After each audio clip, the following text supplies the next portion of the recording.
오늘 새벽부터는 누가복음을 통해서 새벽마다 함께 은혜를 나누기를 원합니다. 우리가 함께 읽었던 이 본문은 세례 요한의 출생 장면을 기록하고 있습니다. 엘리사벳이 아이를 낳을 때 이웃과 친족들 모두가 이 노부부에게 긍휼을 베푸신 하나님을 찬양하고 또 이 일을 기뻐합니다. 친족들은 이 아이의 이름을 아버지의 이름을 따라서 사가랴라고 지으려고 했는데 엘리사벳이 요한으로 해야 한다고 강하게 주장을 합니다. 그때 남편 사가랴가 서판에다가 계시로 받은 아이의 이름을 요한이라고 적습니다. 바로 그때 사가랴의 굳어있던 입이 풀려서 말을 할 수 있게 되고 또 성령 충만을 받은 사가랴가 언약의 신실하신 이 하나님의 일하심을 찬양하게 되죠.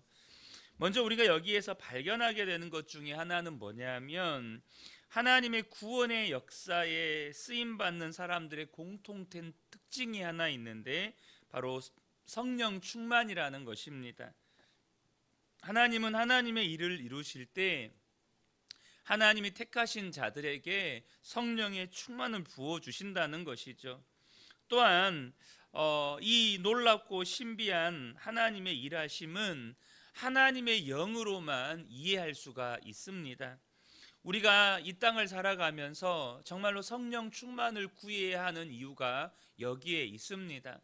여러분, 하나님은 하나님의 일을 행하실 때 반드시 하나님의 택한 자들에게 성령 충만을 부어 주십니다. 저와 여러분이 하나님께 정말로 쓰임 받기를 원한다면 성령 충만함을 구해야 하는 것이죠. 마치 아브라함과 그의 아내 사라처럼 다 죽은 듯이 여겼고 더 이상 임신할 거라는 기대도 없었던 엘리사벳의 태에 생명을 주신 하나님께서 엘리사벳이 노산임에도 불구하고 안전하게 건강하게 아이를 낳게 해주십니다. 친족들도 하나님의 긍휼이 아니면 이러한 일이 일어날 수 없다고 여기고 함께 즐거워하죠. 분명한 것은 지금 엘리사벳과 그 친족들이 누리는 이 기쁨은 앞으로 이 아이가 전하는 예수님을 통해서 더 많은 사람들이 누리게 될 새 시대의 기쁨과 즐거움의 약속의 시작일 뿐이라는 거예요. 오늘 본문 우리가 읽진 않았지만 13절과 14절을 보면 천사가 그에게 이르되 사가랴여 무서워하지 말라 너의 간구함이 들린지라 내 아내 엘리사벳이 내게 아들을 낳아 주리니 그 이름을 요한이라 하라 너도 기뻐하고 즐거워할 것이요 많은 사람도 그의 태어남을 기뻐하리니 라고 말씀합니다. 이처럼 하나님이 행하시는 구원의 역사는 그 구원의 역사를 경험한 모든 자들에게 놀라운 기쁨을 안겨다 줍니다. 엘리사벳과 사가랴는 천사가 이른 대로 이 아이의 이름을 요한이라고 짓습니다. 본문의 내용을 통해서 우리가 짐작해 볼 수 있는 것은 이 사가랴의 집안은 우리나라도 이 학렬이라고 하는 게 있잖아요.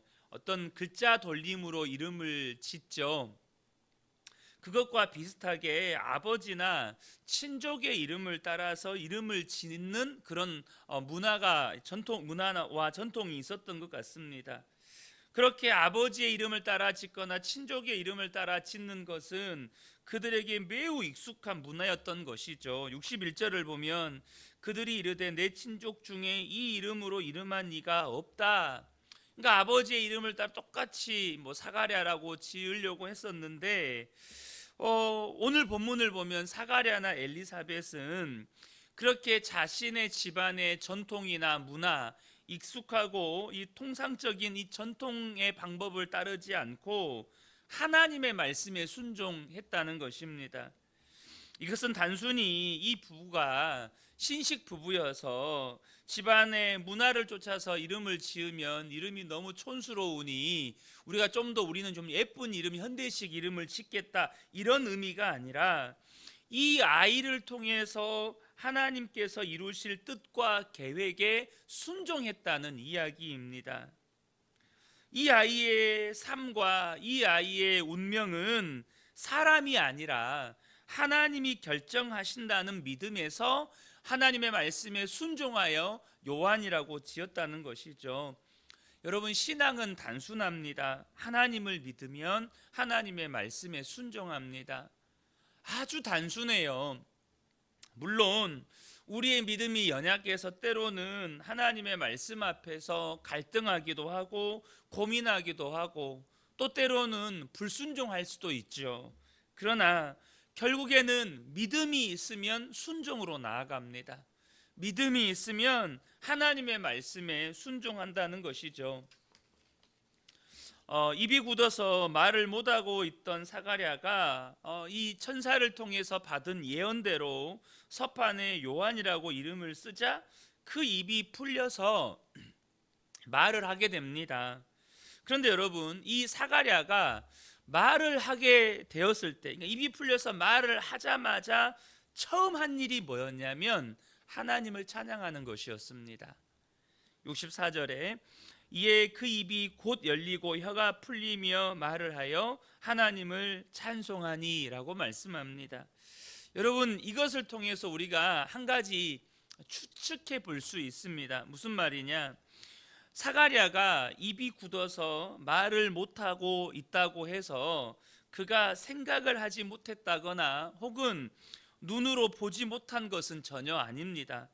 비록 그가 말을 못했지만 눈으로는 하나님께서 엘리사벳이 임신하게 하시고 그 아이를 출생하게 하시고 그 이름을 요한이라 짓게 하시고, 왜냐하면 요한이라는 이름은 사가랴가 받은 예언이거든요. 그러니까 엘리사벳이 받은 예언이 아닙니다. 사가랴만 받은 예언이에요. 사가랴가 이것을 믿지 못하자 그의 입을 굳게 만드셔서 이 예언의 말씀을 사가랴가 엘리사벳에게 전해주지를 못했습니다. 그런데 엘리사벳이 이름을 요한이라고 지은 거예요. 그러니까 그것을 본 사가랴가 얼마나 놀랬겠어요. 보고 들었겠죠. 얼마나 놀랬겠어요. 그러니까 서판을 가져달라고 부탁을 하고 거기에다가 사가랴도 요한이라고 이름을 적은 것이죠. 그러니까 사가랴조차도 하나님이 행하신 일들을 보고 들으면서 뭘 하고 있었을까요? 입은 굳어 있었지만 마음속으로는 하나님이 행하신 일들을 보면서 찬양하고 있었다는 것이죠. 사람의 귀에 들리지 않는 찬양으로 끊임없이 하나님과 소통하고 있고 하나님을 예배하고 경배하고 있었다는 것을 우리가 추측할 수가 있는 것이죠. 여러분, 하나님이 행하신 놀라운 일을 본 사람들의 믿음의 반응, 그것은 바로 찬양이요 감사입니다. 하나님이 행하신 일을 본 사람들의 놀라운 반응이 찬양이라는 거예요. 그러니까 입이 풀리자마자 사가랴는 하나님을 찬양하는 것입니다. 이와 같은 아이의 탄생과 신기한 이름 짓기, 그리고 사가랴의 입이 풀려서 말을 하게 된 사건을 지켜본 이 사람들은 두려움에 사로잡혀서 온 유대의 산중에까지 이 소식을 알리게 됩니다. 그리고는 주님의 손이 함께하는 이 아이의 장래를 기대에 찬 시선으로 바라보는 거죠. 66절을 보면 듣는 사람이 다 이 말을 마음에 두며 이르되 이 아이가 장차 어찌 될까 하니 이는 주의 손이 그와 함께 하심이라. 그러니까 많은 사람들이 보았어요. 뭘 봤습니까? 주님의 손이 태어난 이 아이 세례 요한과 함께함을 보았다는 것이죠. 우리 성도님들 가운데는 이렇게 태어난 세례 요한을 부러워하시는 분도 계실지 모르겠습니다. 그런데요, 분명 주의 손이 함께하는 세례 요한은 놀라운 하나님의 기적과도 같은 일들을 통해서 태어났습니다. 그리고 그를 통해서 하나님이 또 앞으로 놀라운 일들을 행하실 것입니다. 그러나 우리가 잊지 말아야 할 한 주님의 말씀이 하나 있습니다. 그게 뭐냐면 우리는 세례 요한보다 더 큰 은혜를 받은 사람들이라는 것입니다. 마태복음 11장 11절에 보면 내가 진실로 너희에게 말하노니 여자가 낳은 자 중에 세례 요한보다 더 큰 이가 일어남이 없도다. 그러나 천국에서는 극히 작은 자라도 그보다 크니라. 천국에서는 극히 작은 자라도 세례 요한보다 크다. 이게 무슨 말입니까? 여러분, 세례 요한은 주님의 손이 함께하는 사람이었습니다. 다시 말하면 세례 요한은 육신으로 오신 예수님만 보았던 사람입니다. 육신으로 오신 예수님만 경험한 사람이에요. 그런데 여러분, 우리는요, 그래서 그것을 성경은 주의 손이 함께했다라는 표현을 쓰는 겁니다. 그런데 여러분, 우리는요, 주의 손이 함께하는 사람이 아니라 주님이 함께하는 사람들입니다. 우리 주 예수님께서 부활 승천하신 후에 약속하신 성령을 우리에게 보내주심으로 말미암아 우리는 이제 주님의 손이 함께하는 정도가 아니라 주의 성령이 함께하는 사람들이 되었다는 것입니다. 그 주님이 성령으로 우리 안에 오셔서 세상 끝날까지 우리를 떠나지 않으시고 우리와 함께 하시고 우리를 인도하시고 우리를 보호하시고 우리를 주의 말씀으로 가르치신다는 거예요. 얼마나 놀라운 일입니까? 그러므로 사랑하는 성도 여러분, 많은 세례 요한이 태어난 것을 지켜본 많은 사람들이 주의 손이 함께하는 세례 요한을 보면서 이 아이가 장차 어떻게 하나님께서 쓰실 것인지, 어떻게 이 아이의 인생을 하나님께서 이끌어 가실 것인지 막 기대에 찬 눈으로 바라보았어요. 여러분, 그렇다면 저와 여러분이 다른 누가 아니라 여러분 자신, 우리 자신을 바라볼 때 이와 같은 기대에 찬 시선으로 우리 자신을 바라볼 수 있으셔야 한다는 것입니다. 내 인생은 별 볼 일 없어. 내가 무슨 학벌이 있냐, 돈이 많냐, 뭐 건강하기라도 하냐, 직업이 변변찮기라도 하냐.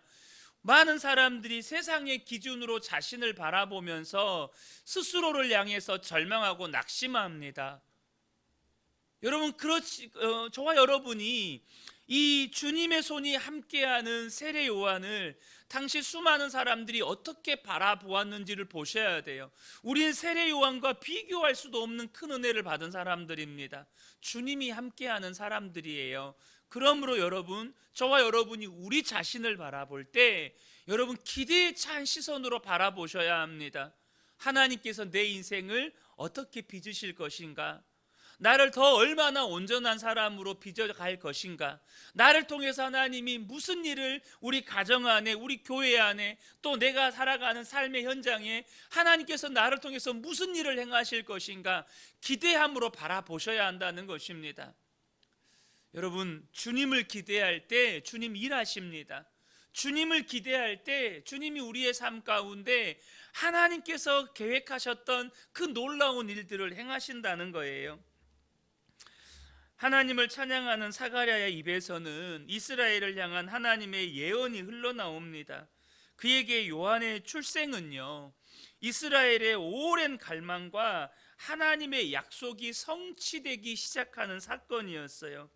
이스라엘 역사 속에 말라기서를 끝으로 400년이라는 시간 동안 하나님이 이스라엘을 향해 침묵하셨습니다. 그런데 하나님이 그 수백 년의 침묵을 끝내시고 생명과 희망과 구원의 역사로 바꾸시는 그 시작이 세례 요한의 출생이었습니다. 그런데 우리가 한 가지 여기서 주목해야 할 건 뭐냐면 그 놀라운 생명과 희망의 역사의 시작점에 무엇이 있었느냐는 거예요. 그것은 하나님의 말씀, 그리고 엘리사벳과 사가랴의 순종이 있었다는 것입니다. 여러분, 이것은 공식과도 같습니다. 하나님의 놀라운 생명과 희망의 역사의 시작에는 언제나 말씀과 순종이 있다는 거예요. 여러분, 저와 여러분의 삶에 생명의 역사를 보기 원하십니까? 정말로 희망의 역사를 보기 원하십니까? 하나님께서 행하시는 놀라운 구원의 역사의 그 시작을 알리는 놀라운 그 구원의 역사를 보기를 원하십니까? 그 시작점에는 말씀과 순종이 있다는 거예요. 주님은 이미 말씀하셨습니다. 저와 여러분에게 이 성경에 기록된 말씀으로 우리에게 말씀하셨습니다. 남은 건 한 가지입니다. 우리가 이 말씀에 순종하며 사는 것입니다. 오늘 내게 주신 말씀에 순종하며 사는 거예요. 주님을 찬양하라고 말씀하셨으면 찬양하고, 감사하라고 말씀하셨으면 감사하고, 기도하라고 말씀하셨으면 기도하고, 그렇게 하나님의 말씀에 순종해가는 저와 여러분의 삶에 생명의 역사는 시작됩니다. 희망의 역사는 시작됩니다. 우리 주님이 그 일을 행하실 것입니다. 이 새벽에 함께 예배하는 우리 모든 성도님들의 삶에 생명의 역사, 희망의 역사, 놀라운 기쁨과 평강의 역사가 시작되기를 축복합니다. 그러려면 기록된 말씀, 오늘 우리에게 주신 말씀에 순종하는 믿음이 있어야 합니다. 이 은혜가 우리 모든 성도님들께 함께 하시기를 예수님의 이름으로 축복합니다. 아멘.